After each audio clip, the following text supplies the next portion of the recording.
Sumo கேள்விப்பட்டிருப்பீங்க, லூமோ கேள்விப்பட்டிருக்கீங்களா? Actually இந்த பேரே நல்லா டிஃப்ரெண்ட்டாக இருக்குல்ல, நான் தான் வச்சேன்.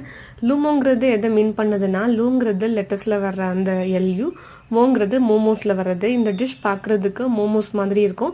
பட் மோமோஸோட அந்த அவுட்டர் லேயர் பார்த்தீங்கன்னா மைதாவில் பண்ணியிருப்போம். பட் இது வந்து ஃபுல் அண்ட் ஃபுல் லெட்டஸில் பண்ணது. ஸோ அதனால ரொம்ப ஹெல்த்தி, குழந்தைங்களுக்குலாம் தாராளமாக கொடுக்கலாம். லெட்யூஸ் கிடையாது, லெட்டஸ். இதை நம்ம ராவா கூட எடுத்துக்கலாம். லெட்டஸ் வந்து கொஞ்சம் பெரிய லீஃபாக இருக்கிற மாதிரி வாங்குங்க. அது கொஞ்சம் தண்ணியில் ஊற வச்சுட்டு இந்த இதில் இருக்கிற டஸ்ட் எல்லாமே வந்துடும். அதுக்கப்புறம் ஒரு 1 மினிட்க்கும் கம்மியான ரேஞ்சில் கொஞ்சம் பாயில் பண்ணி எடுத்துக்கோங்க. ஸோ தட் நம்ம வந்து ஃபோல்ட் பண்ணும்போது கிளியாமல் வரும். மோமோக்குள்ளே வைக்கிற ஸ்டஃபிங்க்கு நான் இன்னைக்கு கொஞ்சமாக பட்டர் ஆட் பண்ணிவிட்டு ஆனியன், கேப்சிகம், அப்புறம் கொஞ்சமாக கேபேஜ் தான் மோமோஸில் மெயின் இன்க்ரீடியன்ட், அதையுமே ஆட் பண்ணியிருக்கேன். கூட கொஞ்சமாக கார்லிக் ஆட் பண்ணியிருக்கேன். கூடவே கொஞ்சமாக சில்லி பவுடர், ஒரு பிஞ்ச் ரேஞ்சில் சால்ட் ஆட் பண்ணியிருக்கேன். நான் இன்னைக்கு கொஞ்சமாக தான் பண்ணுறேன். ஸோ நமக்கு அந்த ஃபில்லிங் ரெடி ஆயிடுச்சு. ஆல்ரெடி நம்ம குக் பண்ணி வச்சிருக்கிற அந்த லெட்டஸ் லீஃப்ல அந்த சென்டரில் வச்சுட்டு 4 சைடும் ஃபோல்ட் பண்ணி எடுத்துட்டு ஷாலோ ஃப்ரை பண்ணிங்கன்னா சூப்பராக ரெடி ஆகிடும்.